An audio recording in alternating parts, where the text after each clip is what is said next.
am delighted to be joined by President Surangel Whipps Jr. of Palau. How are you doing today? Well, good afternoon, Jacob. Yes, I'm doing great. You just called me in between flights. I'm currently connecting on a flight in Honolulu, on to Guam and on to Palau. So I'm headed home. So there are no direct flights currently from Hawaii then. No direct flights from Hawaii. So obviously you're one of the smaller nations, but you lead a nation. What is that like? No matter, obviously you lead a nation of millions of people, or more so on an island like yourself. What does it mean to be a leader? Well, interesting you asked that question. I just came from attending the UN Oceans Conference in France, Nice, and also the Blue Economic Finance Forum in Monaco.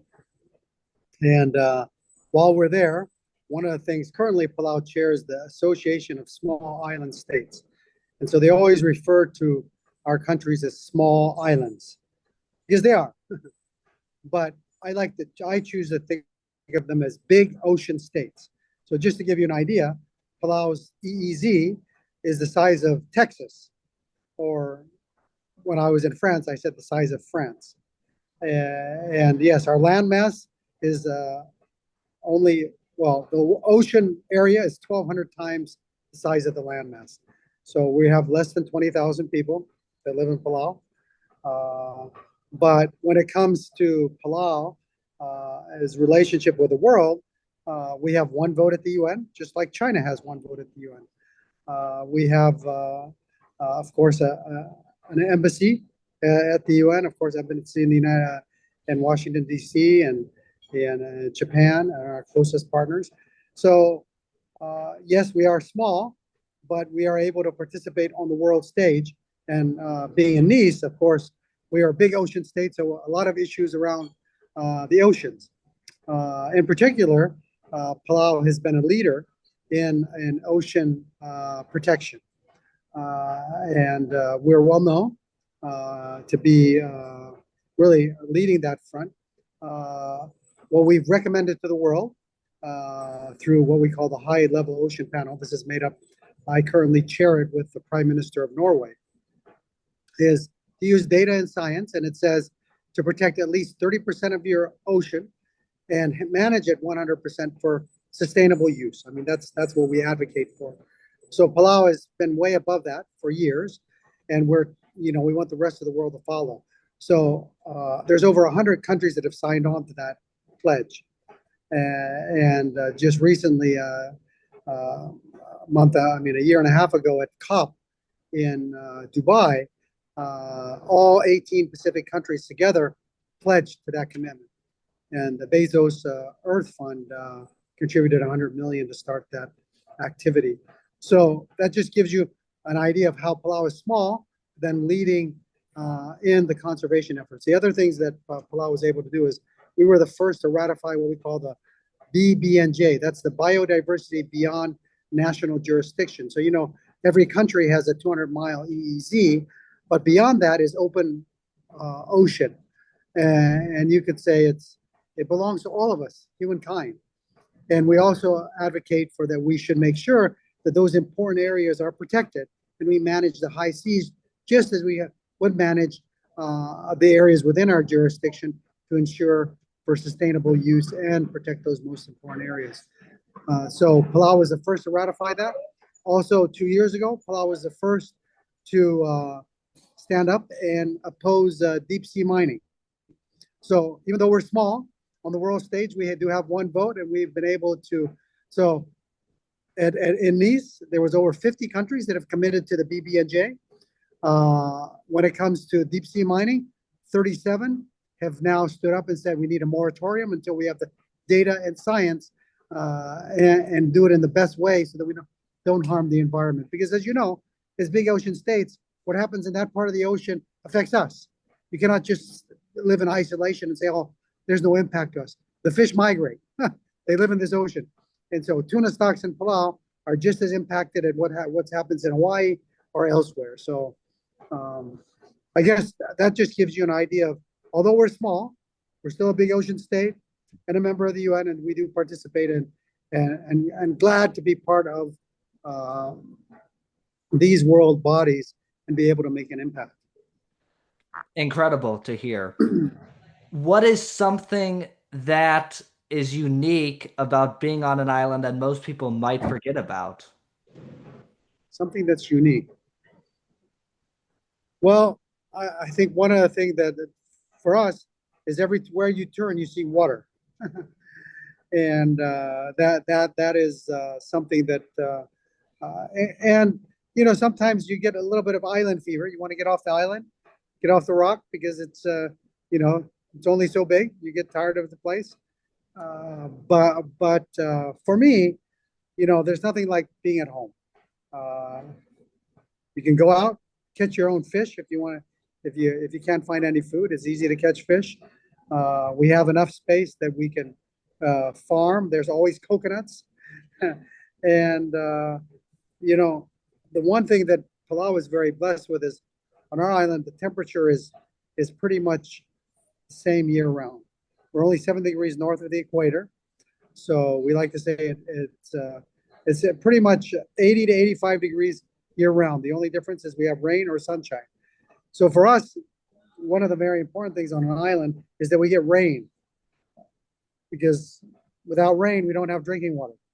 So we're very fortunate that we get rain almost every day. When we do have a drought, just as something that you might find interesting. And the last drought we had was in 2017. We had two inches of rain in January, 2 inches of rain in February, and 2 inches of rain in March. And by that time, all the water was almost depleted. So we had a water crisis. So just to give you an idea, I mean, in some countries, I just came from California, that would be a rainy month to have 2 inches of rain. But for us, that would be a drought. So because we depend on the rain for our water. So And obviously, since you're out in the oceanic, what country do you visit the most? Obviously, I did my research, and you guys are very close to Taiwan, Japan. It's still the USA in terms of um, alliances and things like that. Your members can serve in the military, if I'm correct, and visit America a lot easier than other countries. But what country do you kind of visit the most, or would you say your citizens visit the most? well, of course, the United States. Palau has the Compact of Free Association with the United States. You're absolutely correct. Palauans can come, serve in the U.S. military, live in the United States, and work. So, in fact, two-thirds of our population lives in the United States. That would include Guam, Hawaii, and Saipan. So, we are very close to the United States. One of the challenges that we have is brain drain. So, this is something when I was talking to our friends at the U.S. Education Department, and I was saying that one of our challenges is we train our teachers, but then they move to the United States, and they said, "Well, we're short 400,000 teachers, so probably more of them are going to keep coming." I said, "That's not what I wanted to hear. I wanted to hear how." But as you know, they would earn much more when they come to the United States. So that is a challenge, and one of the things that we're trying to do is build a more diverse, more economic resilient economy that can hopefully attract and keep Palauans in Palau. Because how can we call it Palau if all the Palauans have left? So one of the challenges that I want to work on is really build a strong economy that provides opportunities so that Palauans can live the Palauan dream and they don't have to go elsewhere to look for that dream. And of course, something else that is very unique is the coral reefs that you guys have, the wildlife, keeping the climate clean. Obviously, not just your country, but a lot of other countries. When you land in a smaller country, you pay a fee that goes towards the climate and the environment because you don't. It's not as big as China or the USA. How has that been able to help the citizens and the country thrive? Well, one of the unique things that Palau has is if you look at the Coral Triangle, and that's the area between Philippines, Indonesia, and Palau's right on the edge of that. So we have currents that come from Indonesia, come from the Philippines, and come from the Eastern Pacific that hit our shores. which provides for a very abundant wildlife. 1,300 species of fish, 600 species of coral, and that's what Palau is well known for. They always rank Palau and the Galapagos uh, kind of neck and neck on the best diving in the world. But the other thing that also brings is one of the challenges we have is plastic pollution. One of the things we advocate for is we got to stop the people of the world treating the ocean as a garbage dump and letting plastic flow into the ocean, because plastic from Indonesia and from the Philippines currently hits our shores. So we all have to work together, really, to keep the environment clean. And so Palau, and one of the things that we do is we do charge what you call environmental fee. We call it a pristine Palau environmental fee. So every visitor that comes into Palau does two things. One, it's in your ticket, the $100 that you pay. Second thing that you do is you sign a pledge in your passport. It's called the Palau Pledge. And that pledge says that when you come, tread lightly, respect the environment, respect the culture. And when you leave, only leave footprints in the sand for our children, because we want to make sure that we keep it pristine. And this is something that we all have to work on together. And part of that $100 fee, that what it's used to do is two things. One is it's to help in protected areas. So as I said before, Palau has protected areas. So we have rangers that look at protecting areas so that there are no take zones. So you protect those fish, or we have our patrol boats that go around and patrol the EEZ. At the same time, there's fees that they collect. So the rangers, we have the beach boys that clean up the beaches from this plastic pollution that arrives from other places. So we really take pride in our island that it's pristine, and we try to do all we can to make sure that it maintains that level of pristineness. So we really appreciate the visitors, because the visitors really, when they come to Palau, are contributing in keeping Palau pristine. Wow, fascinating to hear. And two other questions I have is one is obviously you're an independent politically, which is I think amazing. Um, Wonder if that could ever happen in the United States of America myself, but we'll see if that ever happens. Obviously, you were born in Maryland, but back to the topic, how do you keep diplomacy with so many other countries? Because, like you said, you are one voting share, just like China, when you come to United Nations. And on top of that, not only are there a lot of other oceanic islands, even though you got to get on a plane or a ship to get there, but there's so many islands beyond from Australia or New Zealand or Japan or all the way up to Korea or Guam, a U.S. territory. But how do you just keep diplomacy with everybody and try to get along? Even though at times it might be tough, how do you try to get along? Well, like any relationship, it's all about communication. You have to be able to have dialogue. You have to be able to build coalitions, share share ideas, so that you understand the challenges that we all face, and then we try to combat them. Whether it's when it was getting through COVID, I mean, it was sharing information about getting the best practices so that we can ensure that our people are protected. When it comes to climate change or our challenge with the environment, how do we end plastic pollution? How do we reduce our dependence on fossil fuels? Because we realize the impacts of these, and this is now, we believe more than ever, for small islands, we need what we call multilateralism. We need to be able to work with each other, be able to share our challenges, and try to work together to find solutions.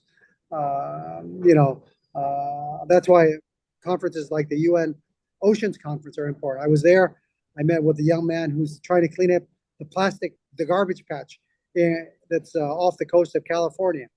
And then the other thing he shared with me is not only doing it, he wasn't only doing that, he was setting up devices in the rivers in Indonesia and the Philippines to catch the plastic before it gets into the ocean, so it doesn't end up on our shores. So these are why we can't live in silos. Palau doing its part is not going to make a difference. We need all of us working together. So the opportunity to go to the UNGA in New York every September, that's the opportunity with other leaders. Of course, make your statements. There's COP. There's the UN Oceans Conference. There's the World Health Organization. These are all different organizations that we work with to promote those values that we share. And Palau being, of course, where we are, we're close to the United States. But I'll just give you, since the beginning of the year, I've been to Australia 4 times. I've been to Japan 4 times. Of course, the United States, Europe. So we got to travel. We got to visit people. We got to talk about issues. And the other thing I do is I try to promote and bring tourists to Palau. So I've been flying to Australia and Japan, whether it's attending World Expo or a smart energy conference. Always take the opportunity to say, please come and visit us. The exciting news is one of the things we worked with Japan is beginning flights from Narita, Tokyo, direct to Palau. And we have direct flights from Guam, from the Philippines, from Hong Kong, from Macau, from Taipei, and from Australia, but we really need Japan. And the good news is that United has agreed now that in October of this year, they'll have 2 direct flights from Narita to Palau, which will make it uh, even easier to come from the United States because there'll be one stop. You can come from those major United hubs, Denver, Chicago, Washington, D.C., LA, San Francisco, Houston, straight into Tokyo, connect on a flight onto Palau. So it'll make it even easier for you to come. Amazing to hear. And that kind of leads into my final question, which is why should somebody visit Palau? Obviously, if somebody's on their way to Australia or they're already in Hawaii or in Japan, they're not going to be too far off from visiting the country. So why should somebody visit your country and the people's country? Well, Palau, we're well known for scuba diving. We're also well known for World War II. I don't know if you know that the Battle of Peleliu was one of the fiercest battles ever fought. Actually, it is the highest casualty rates of any battles that the United States has fought in. So deep history there, and something that many World War II veterans used to come and visit. Unfortunately, they've passed away. But now younger military Marines, we said Marines have to visit Palau because of the history. But the same thing that goes with just learning about our culture. We've lived in Palau for over 3,000 years. We have terraces that they call the pyramids of the Pacific, but we also have villages, stone paths, and then waterfalls. I guess what I'm trying to share is that we do more than scuba diving. You can snorkel, enjoy the beaches, and really what we like to say is you can swim with our sharks, which don't bite you. They're vegetarian sharks.